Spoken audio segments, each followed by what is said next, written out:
안녕하세요. 루이스 클럽입니다. C.S. 루이스의 기적 읽기 19번째 영상입니다.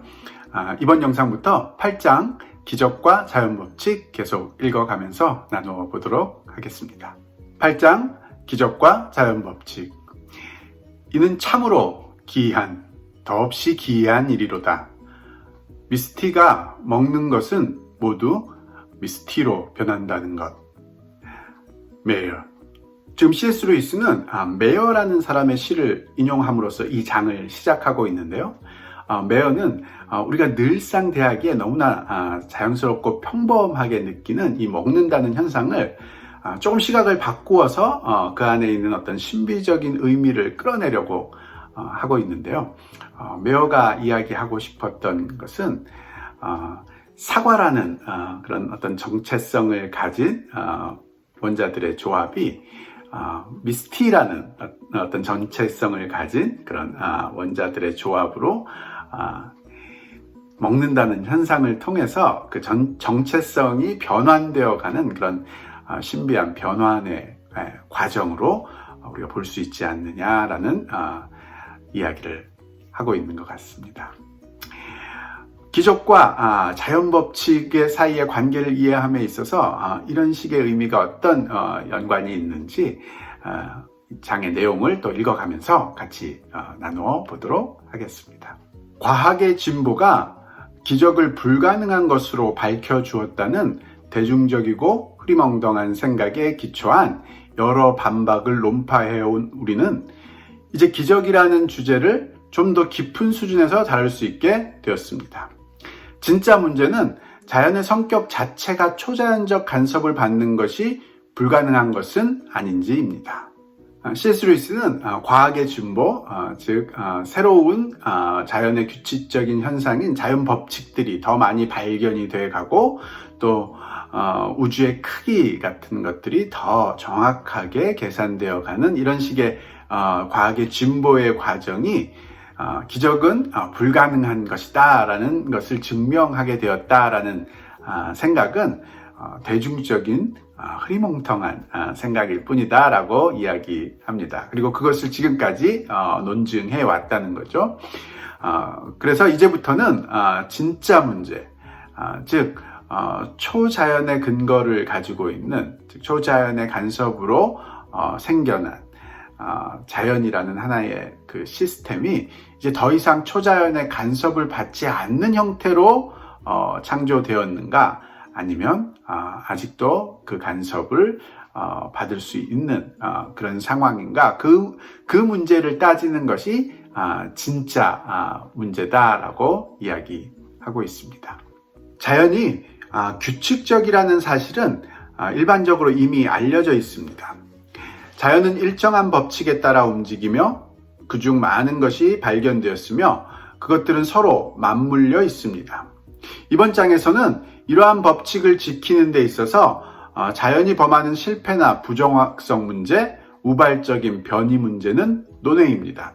우리가 다룰 문제는 다만 자연 바깥에 어떤 힘이 존재한다고 가정할 때 그 힘이 간섭할 경우 자연 안에 전체 자연체계의 규칙적인 진행으로는 결코 만들어낼 수 없는 사건들이 만들어질 수 있다는 생각이 본질적으로 부조리한가 하는 여부입니다. 그러면서 기적을 다루기 위한 진짜 문제, 즉 초자연적인 요소에 의해서 자연이 간섭받을 수 있는 그런 성격을 내면에 가지고 있느냐 없느냐, 그 문제라는 것이 어떤 의미인지를 조금 더 깊게 설명하고 있는데요. 일정한 법칙에 따라서 그 안에 있는 것들이 전부 그 법칙에 의해서 맞물려 돌아가는 자연이라는 것이 때로는 부정확한 그런 현상을 만드느냐, 아니면 그 일정 법칙을 따르지 못하는 그런 실패를 범하느냐, 아니면 그 안에 우발적인 변이들이 생겨날 수 있느냐, 이런 문제들은 사실 그런 현상들이 일어난다는 것을 밝히더라도 그것이 기적인지 아니면 단순한 우발적인 현상인지를 구별할 수 없게 만들어서 기적이 가능한지를 밝혀낼 수 없는 그런 혼란한 상황만 만들 뿐이라는 거죠. 진짜 문제의 핵심은 자연 바깥의 힘, 즉 초자연적인 힘이 그냥 놔뒀으면 원래의 자연 법칙에 따라서 규칙적으로 진행해 가면서 뭔가 현상을 만들어낼 그런 현상의 이외의 그런 현상이 아닌 다른 현상을 우리가 기대하지 못했던 그런 현상을 만들어낼 가능성이 있는가 없는가, 그 문제를 따지는 것이다 라는 것을 지적해주고 있습니다. 자연 법칙이란 무엇인가 라는 개념에는 세 가지가 있습니다. 첫째, 자연 법칙들이란 운이나 이치 등을 찾아볼 수 없고 다만 관찰에 의해서만 알려지는 단순 맹목적 사실에 불과하다. 우리는 자연이 어떤 식으로 행동한다는 것은 알지만 자연이 왜 그런 식으로 행동하는지, 또 왜 반대로 행동할 수 없는지 등에 대해서는 아무것도 알 수 없다. 지금 이 장에서 다루려는 문제를 정확하게 제시한 후에 그 문제를 다루기 위한 첫 번째 걸음으로 자연 현상을 지배하고 있는 자연 법칙이라는 것이 의미하는 바가 뭔가를 보다 정확하게 지금 제시하려고 철학자들이 이야기하는 세 가지 관점을 지금 우리에게 주고 있는데요. 그 중에서 첫 번째가 자연 법칙이라는 것은 왜 그런 현상이 일어나는지를 설명해주는 그 요소는 없다는 거죠. 단순히 우리가 관찰해 봤을 때 일어나는 그런 규칙적인 현상을 맹목적으로 우리에게 서술해 주는 것, 그것이 바로 자연 법칙이 하는 일이다 라고 이야기합니다. 제가 알기로는 같은 영국 사람인 데이빗 휴미 처음 제안한 생각이었죠. 둘째, 자연 법칙들이란 평균치법이 적용된 경우다. 자연의 토대는 임의적이고 무법적이다. 그러나 우리가 다루고 있는 단위들의 수가 너무도 막대하기에 그 다수의 행위는 무수한 군중의 행위처럼 실용적 정확성으로 계산될 수 있는 것이다. 불가능한 사건들이란 너무도 개연성이 적어서 보험 통계학적으로 볼 때 계산에 넣을 필요가 없는 사건들을 말한다. 이번에는 첫 번째 관점보다 보통 사람들의 입장에서는 훨씬 더 회의론적인 그런 시각을 소개해 주고 있는데요. 즉 자연 법칙이 첫 번째 개념처럼 어떤 현상의 원리를 설명하는 힘이 없을 뿐만 아니라 사실은 완전한 법칙을 표현하는 것도 아니다라고 이야기합니다. 왜냐하면 자연이라는 것이 원래 그런 법칙조차 없는 임의적이고 무법적인 현상의 체계이기 때문에 그런 현상들을 통계적인 면으로만 표현한 것일 뿐이지 원리적으로 완전한 법칙성을 표현한 것은 아니다라고 보는 시각도 있다고 소개를 하고 있습니다.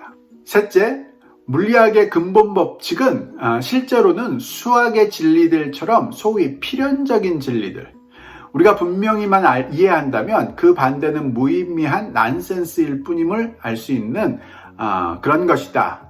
즉 당구공 하나가 다른 공을 밀쳐낼 때 첫 번째 공이 잃은 운동량은 두 번째 공이 얻은 운동량과 정확히 동등해야 한다는 것 등이 법칙이다. 이번에 마지막 세 번째로 자연 법칙이라는 것은 발견할 때 우리가 얻게 되는 방법인 실험적 경험에 의해서 우리가 찾아낸 그런 진리가 아니라 사실은 수학적 진리처럼 잘 이해만 한다면 왜 그렇게 되는지를 우리가 완전히 이해만 한다면 1 더하기 1은 2가 될 수밖에 없는 것처럼 운동량 자체는 보존될 수밖에 없는 그런 현상을 우리가 발견해낸 것일 뿐이다. 그리고 그것을 법칙이라고 부를 뿐이다 라고 보는 시각을 소개하고 있습니다. 이렇게 자연법칙이 필연적 진리라고 주장하는 사람들에 따르면 우리가 하는 일이란 단지 단일한 사건을 두 개의 절반으로 공 A가 하는 일과 공 B가 하는 일로 쪼개고 나서 그 계정의 대변과 차변을 발견하는 것이 전부입니다. 분명히만 이해한다면 그 계정의 대차, 즉 합계는 당연히 일치할 수밖에 없다는 것을 알게 됩니다. 근본적 법칙들이란 결국 각 사건은 그 사건일 뿐 어떤 다른 사건이 아니라는 진술입니다. 이 세 번째 개념, 즉 자연법칙은 사실은 필연적 진리일 뿐이다 라는 이 말의 의미가 조금 어려운 있을까요? 조금 더 깊이 설명을 하고 있는데요. 즉 우리는 당구공 A가 와서 당구공 B에 부딪힐 때 A가 B에 부딪히는 현상과 B가 튀어나가는 현상, 이 두 따로따로인 현상이 어떤 법칙의 지배를 받으면서, 즉 운동량이 보존된다는 그런 규칙적인 법칙의 지배를 받으면서 일어나는 것처럼 느끼지만, 사실 그 의미를 우리가 잘 들여다볼 때, 즉 이것이 필연적일 수밖에 없는 사건이라는 것을 이해하고 나면 그렇게 떼어내올 수 없는 하나의 사건에 불과하다는 것을 깨닫게 되는 것, 그것이 바로 이 개념이 의미하는 바다라고 이야기하고 있습니다. 첫 번째 이론이 기적에 반하는 어떤 확실성도 주지 않는다는 점은 쉽게 알 수 있습니다. 사실 기적 문제는 차치하더라도 지금까지 관찰해온 법칙들이 내일 지켜질 것인지에 대해서도 확신을 가질 수 없습니다. 만일 어떤 것이 왜 발생하는지를 이해할 수 없다면 당연히 그것이 왜 다른 식으로 발생할 수 없는지도 알지 못하며, 따라서 어느 날 그것이 달리 발생하지 않으리라는 확신도 가질 수 없습니다. 이제 C.S. 루이스는 자연 법칙이 의미하는 바가 무엇인지를 정확하게 정의하려고 하는 이 세 가지 정의들을 가져다가 그 중에 하나라도 기적이 존재할 수 없다라는 것을 보여줄 수 있는 그런 개념이 있는지를 찾아보려고 하고 있는데요. 그러면서 이제 지금 첫 번째 데이비 휴미 제안했던 그 이론을 가져다 살펴보고 있습니다. 그런데 데이비 휴미 이야기했던 대로 자연 법칙이라는 것이 자연 현상에 일어나는 규칙적인 현상을 묘사하는 것일 뿐, 왜 그런 현상이 일어나는지 설명할 수 있는 것은 아니다라는 것을 우리가 받아들이면 기적에 관한 지식뿐만 아니라 자연에 관한 어떠한 지식도 우리가 확실성을 가질 수 없다는 게 분명하다는 거죠. 사실 그것이 데이비 휴메 회의론자로서의 분명한 주장이었고요. 즉 지금까지는 반복적으로 일어나는 현상이라도 당장 내일이라도, 아니 바로 다음번 현상이라도 불규칙적인 현상이 일어났을 때 그렇게 되지 말아야 될 어떠한 근거도 제시해 줄 수 없는 것, 그것이 이 자연 법칙이 갖고 있는 특성이라는 거죠. 따라서 첫 번째 이론으로는 기적은 있어서는 안 된다라는 이야기를 절대 할 수 없다라고 이야기합니다. 평균치 법칙에 의존하는 두 번째 이론도 마찬가지입니다. 이 이론이 우리에게 주는 확신은 동전을 1000번 던졌을 때 같은 결과가 900번 나오지는 않을 것이라는 확신과 동일한 종류입니다. 동전을 더 많이 던질수록 앞면과 뒷면이 나오는 수는 서로 비슷해질 것입니다. 그러나 이는 다만 그 동전이 정직한 경우에만 그렇습니다. 이제 두 번째 이론, 즉 자연 법칙이라는 것은 자연의 무작위한 현상을 통계적 또는 확률적인 그런 원리에 의해서 평균치로 표현한 그런 것일 뿐이다 라는 이 이론도 기적이 일어날 수 없다라는 그런 식의 주장을 전혀 뒷받침해 줄 수 없다고 이야기하는데요.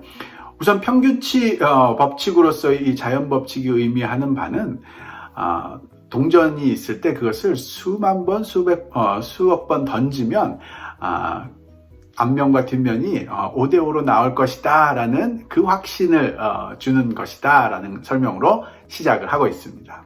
만일 한쪽 면에 뭔가 박힌 동전이라면 우리의 기대에 어긋날 수 있습니다. 그런데 기적을 믿는 사람들의 주장은 동전이 바로 그런 식으로 불순한 경우가 있다는 것입니다. 평균치 법칙에 기초한 기대들은 다만 자연이 순수할 경우에만 맞아떨어질 수 있습니다. 그런데 기적이 일어날 때가 있는가 하는 질문은 바로 자연이 불순해질 때가 있는가 하는 질문입니다. 그렇죠. 이 자연의 규칙적인 현상을 평균치의 값으로 표현하는 이 이론이 맞다면 그 이론이 줄 수 있는 그런 확실성은 그 현상이 일어나기 전에 그 조건이 우리가 예상했던 그런 식의 조건이어야 된다는 거죠. 마치 동전의 앞뒷면이 완전히 똑같을 때만 여러 번 던졌을 때 5대5로 나타나는 그런 현상이 일어날 것이지, 한쪽이 둥그렇고 한쪽이 평평하다면 전혀 그런 상황이 안 일어나겠죠. 그런 것처럼 기적을 믿는 사람들이 주장하는 바는 그런 초기 조건이 뭔가 다른 힘에 의해서 변형될 수 있는가 없는가를 물어보는 건데, 이 자연법칙이 줄 수 있는 대답은 만약 초기 조건이 우리가 예상하는 바와 같다면 이런 일이 일어날 것이다 라는 것 뿐이기 때문에 이 법칙으로는 절대로 기적의 가능성을 배제할 수 없다. 이것이 결론이라고 이야기합니다. 세 번째 관점, 자연법칙은 필연적 진리다는 언뜻 보기에 기적을 불가능하게 만드는 것으로 보입니다. 이 관점에 따르면 자연법칙이 깨진다는 것은 자기 모순입니다. 아무리 전능한 존재라 해도 자기 모순적인 일을 할 수 없습니다. 따라서 자연법칙은 깨트려질 수 없습니다. 그렇다면 기적은 일어날 수 없다고 결론 내려야 할까요? 그러나 이는 너무 성급한 결론입니다. 이제 마지막으로 세 번째 관점, 자연법칙은 필연적 진리이다. 다시 말해서 자연법칙은 그럴 수밖에 없는 일을 표현한 것이다 라는 이 이론에 대해서 살펴보려고 하고 있는데요.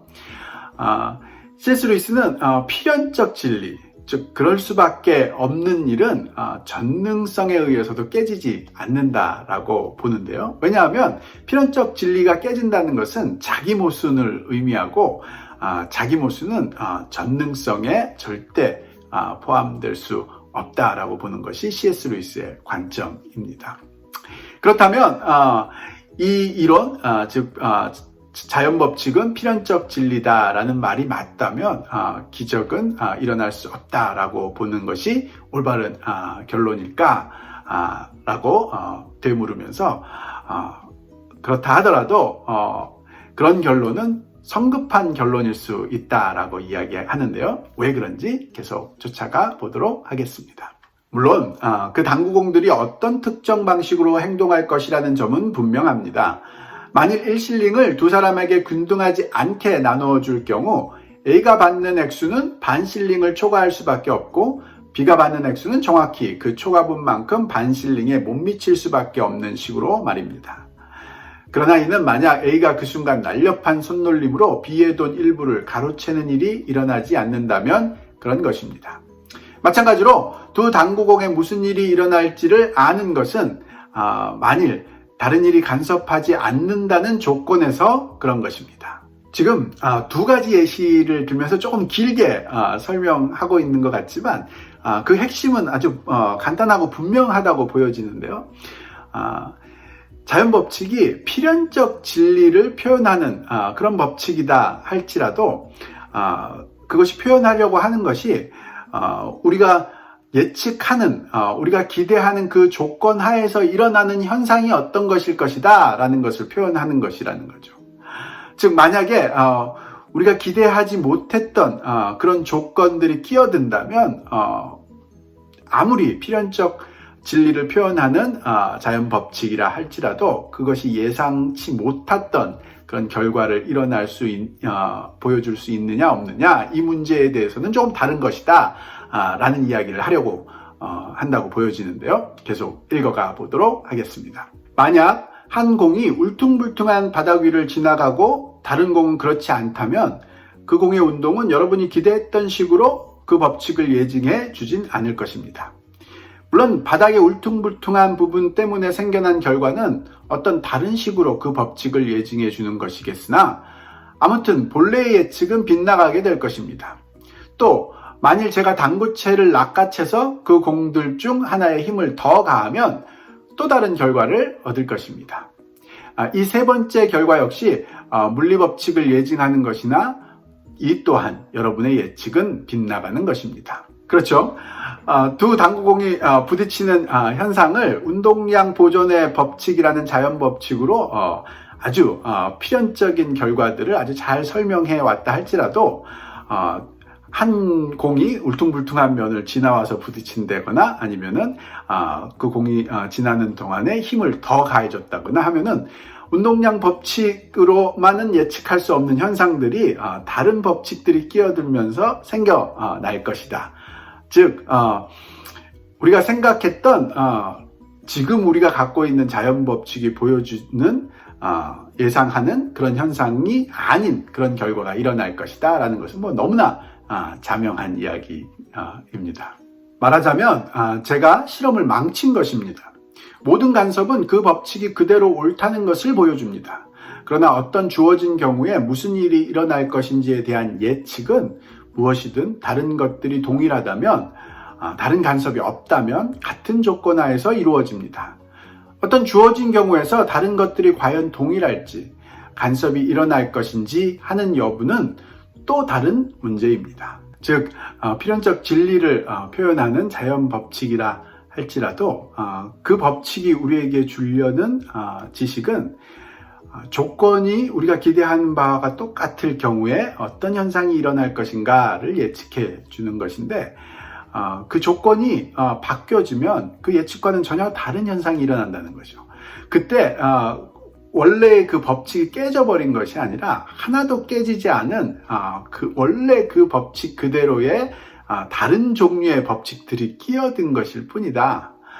따라서 우리가 생각했던 조건이 바뀔 것인지 안 바뀔 것인지의 문제와 법칙이 깨질 것인지 안 깨질 것인지의 문제는 다른 문제다라는 것을 지금 지적하고 있습니다. 산술가는 산술가로서의 A가 원실링을 나누는 순간 B의 돈 얼마를 훔칠 가능성이 있는지 여부는 알지 못합니다.